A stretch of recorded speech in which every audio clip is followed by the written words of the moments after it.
Thanks, Dave. And thanks also to Kelly Holt and Amy Eubank, who helped to make this whole event possible, and to all of you for coming today. I'd also like to give a shout out to my co-author, Dan Krim, who's over there on the side. His name is not on the slide, but his efforts have touched every part of what you're about to see. So, in case you guys just wandered in here by accident or have sort of been under a rock or just wanted to get free food or something, there were some reforms that we used for the first time in the most recent primary election in June. Two of them.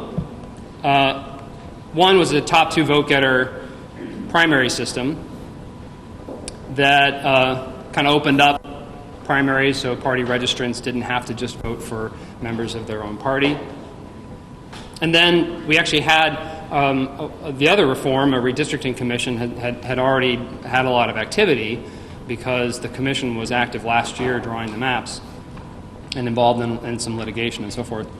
But now we got to actually use the districts for the first time, so we got to test those out as well. And I think the goals, despite the differences between these reforms, the goals were pretty similar in both cases. Give voters more choices, make elections more competitive, and really shake up the status quo. Now, I think I don't want to tip my hand too much, give away the punchline, but as long as you guys are still eating, you probably won't leave. Change so far has been visible in some areas, but it has been kind of limited in a lot of ways so far. So I'm going to give a brief background of both reforms and then talk about three aspects of these reforms that people wanted to see emerge from them. Competition, money, and then crossover voting, getting voters to vote for candidates of different parties. And then I'm going to talk, sort of wrap things up and give some thoughts for where we're going from here. So the top two primary system, excuse me. Well, it's probably best compared to what we had before, which was what is sometimes called a semi-closed system. That's where primaries are only open to voters who are registered with either party, and then independents can go back and forth from one election to the next if they're invited by the parties to do so, and the parties have typically, in most cases, done so. But of course, when independents decide to participate in a primary, they have to vote only for candidates of that party up and down the ballot. The new system, the top two vote getters, is radically different. So all the candidates are on one ballot. Voters get to vote for whoever they want to for each office. And then the two candidates who get the most votes move on to the fall election, regardless of parties. So in many cases, there have been two Democrats and two Republicans advancing. And so it's really more like a sort of pre-general or first-stage general election than a primary. It's almost like we don't really have a primary anymore. There's also this new commission.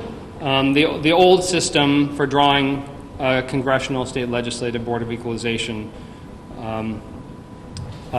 districts was to have the legislature do it. And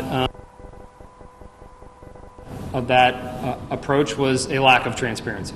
So I don't know if any of you have ever seen a redistricting bill before, but it's essentially a list of big, long laundry list of census blocks.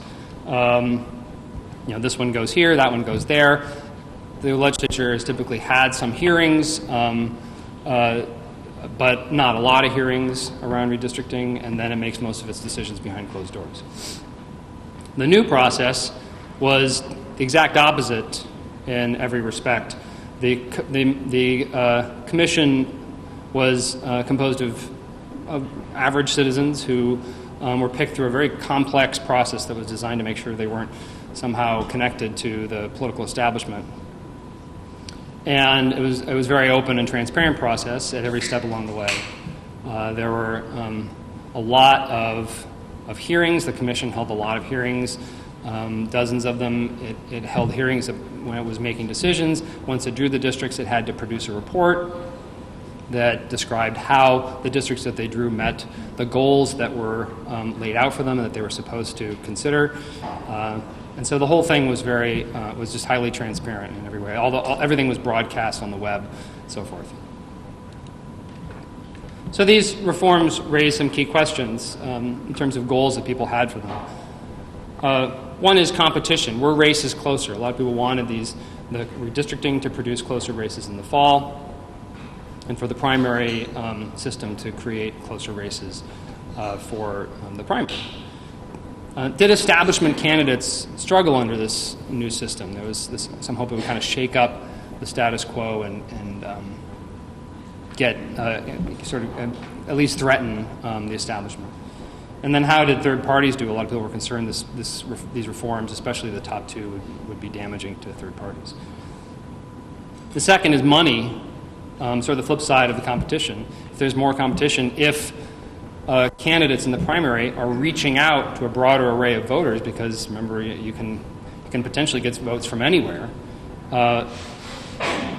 did they need to get more money to make those appeals? And so perversely, did they then have to rely more on outside interests? And then the final is crossover voting. How different were the outcomes this time from what we might have expected from past elections, past primaries? Or was there a lot of unpredictability? You'll note that there is one key goal of these reforms that is not listed here, which is more moderate legislators, more sort of problem-solving legislators. And I don't think we can assess that yet. We don't even know who's won the election. So it remains to be seen. We got to see how people behave when they're in office, and so we're kind of deferring that question for later, even though it's an important one. So first one, competition. Well, first, the redistricting did create a few more competitive seats. This is just showing the change in terms of party registration. The state Senate number is 0 before, because we're comparing it just to 2010. There were a handful of competitive seats in 2008. But nonetheless, it's at least a marginal increase in the number of competitive seats on paper compared to the past. And this helped, and the fact that the specific lines that were drawn, regardless of the party registration of the district, the specific lines were radically different than the ones that had been in place before. And so a lot of incumbent territory was reshuffled, and so it helped prompt a lot more open seats. Not so much in the state Senate, but certainly in the Assembly and really in the House. We saw, and so for the total that was really at or exceeding past records. So a lot of open seats. And then incumbents who did run for office ended up running in very different territory. So the average incumbent was trying to represent 45% new constituents. And 41% of incumbents were running to represent more new constituents than old constituents. And there's a wide range there. There were some who were 80, 90% same territory. But there were some that were completely new territory. They weren't even there was no overlap at all. So a real shakeup in that respect. The top two also altered the strategic logic of elections this cycle. So under the semi-closed system, imagine a district where the top two vote getters are Democrats, and there's a third candidate, a Republican, who is in the number 3 slot. This is likely to be an uncompetitive district that Democrats, a safe Democratic seat, right, to have top two be Democrats. Well, under the old system, the top vote getter within each party would advance. So you'd have a Democrat versus Republican in the general. Now you take that same district, and the two Democrats advance. And so if you think about that, that changes the incentives for both number 2 and number 3. It changes the incentive for number 2 because now number 2 has a better chance of getting sort of a second bite at the apple.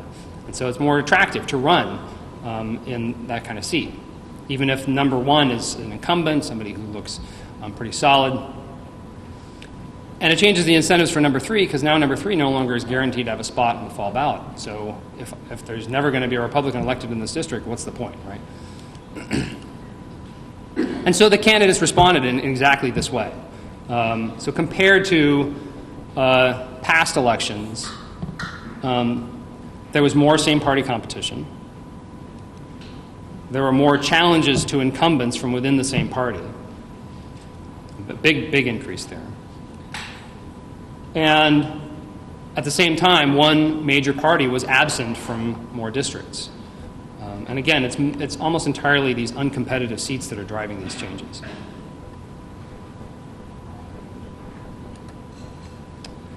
And that having all these extra candidates made for closer elections. So I say they were closer, but they were not necessarily close. So one measure of that is, how many top vote getters got more than 50% of the vote, which means they're probably in good shape for the fall. Well, that's down from if you were to sort of rerun elections under a top two system in the past. It's down from the past. The gap between number one and number two is smaller, though again, not necessarily small, just smaller. And the gap between 2 and 3, which is the key cutoff for the top two, for advancing to the fall, was also a little smaller, though not as much of a change there. And if there was a hope that kind of establishment candidates, candidates supported by the parties in particular, would have a harder time, so far that hasn't really panned out. So all incumbents are advancing to the fall. And virtually all candidates who were endorsed, who are not incumbents, who were endorsed by one of the major parties. So not much change there. That doesn't mean that there aren't some sort of non-traditional candidates who have advanced to the fall, but just that the ones who were sort of establishment candidates have done well so far. And then you compare that to third parties and so no party preference candidates, and they really didn't do nearly as well. And these are percentages, so there weren't, a lot of races didn't have a third party or no party preference candidate, but even taking that into consideration, their success rate was pretty low. In fact, the third party candidates who are advancing are all write-ins against incumbents who are otherwise uncontested. What about money? So the logic here is that races are more competitive, and there's a need to reach out to a broader range of people in the primary than you would otherwise do. And so there should be a need for more money coming into politics. It's good logic, but so far it really hasn't panned out. The biggest change was for the House. There was a big uptick in money for House races. But that could be a product of the redistricting specifically more than, and all the open seats more than the top two per se. Money was also up for state Senate races, but as you can see was down significantly from several years ago. And then Assembly was pretty flat. So it kind of makes sense, but we haven't seen much so far. Whoops. So what about the fall? There's reasons to think there might be more money in fall elections this time around because, again, redistricting has created more competitive seats, and you got all these same party contests where there really would not have been a race before. Now there's a tightly fought race in many cases. Well, so one way of getting at that is to say, how competitive might these races be in the fall? And there are 125 races that are going to feature a Democrat versus a Republican. Democrat versus Republican. And then of those, let's just take the ones where neither candidate got more than 50%. That brings it down to 42. Pretty big drop. And then let's only consider the ones where there's a rough balance in terms of the money that they raised in the primary, and we're down to 10. So things could change.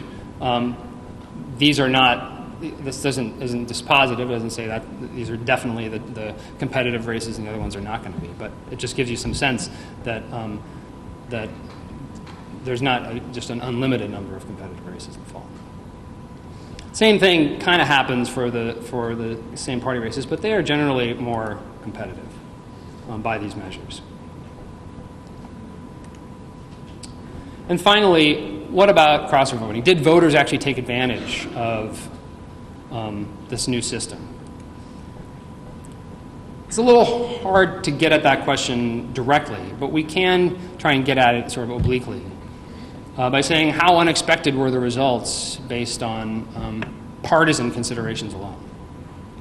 So the logic here is, under the semi-closed system, if you knew the party registration of the district, you could have a pretty good idea how many Democratic and Republican votes there would be in that district, the Democratic share, in this case, of the vote in that district, because there wasn't, Democrats and Republicans couldn't cross over even if they wanted to. If the top two has altered that and produced a lot more crossover voting, and that crossover voting has made a difference for the outcome, then you should see registration suddenly predict outcomes very badly by comparison with the past. So that's the idea.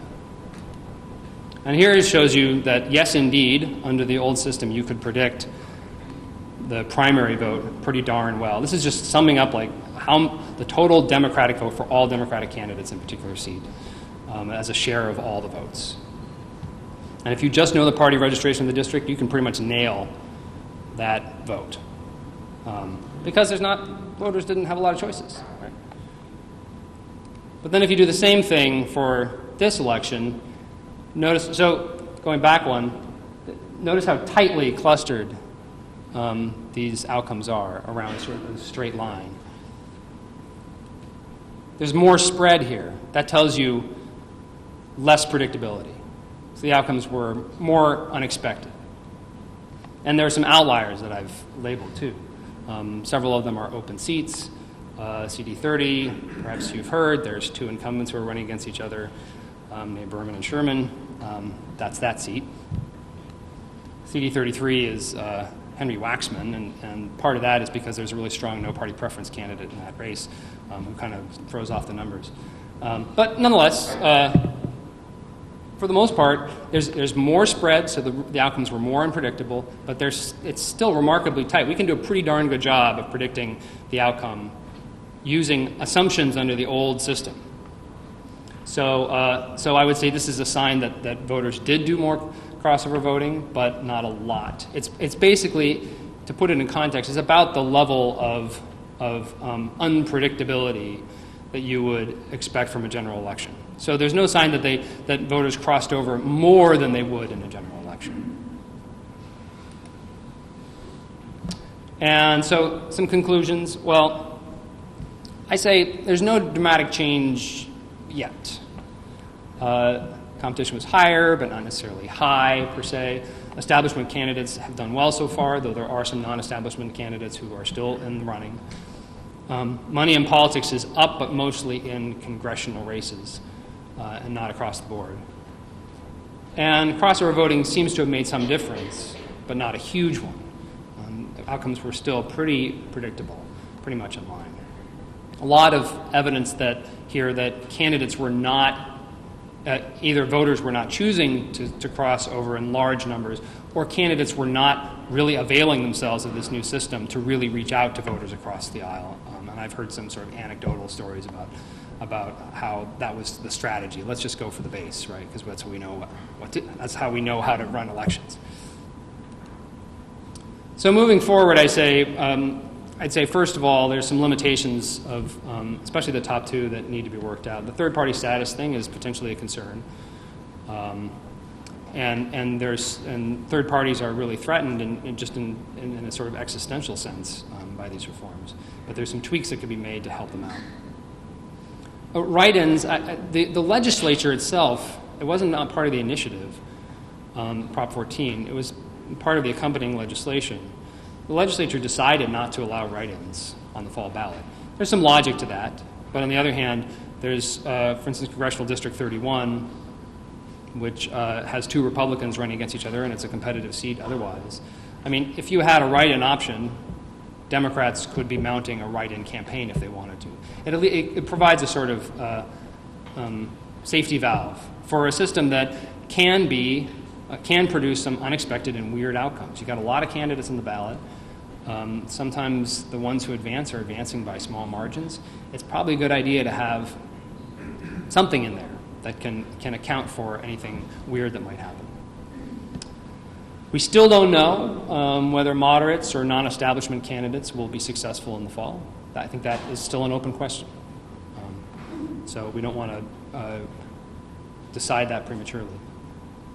And political reforms in general don't always have instant results. There's been some important electoral reforms in California itself that took several years to play out and for the effects to be seen fully. So more change may be coming, and this is just a snapshot at this point in time. And that's it. So I'll open it up to any questions that people have.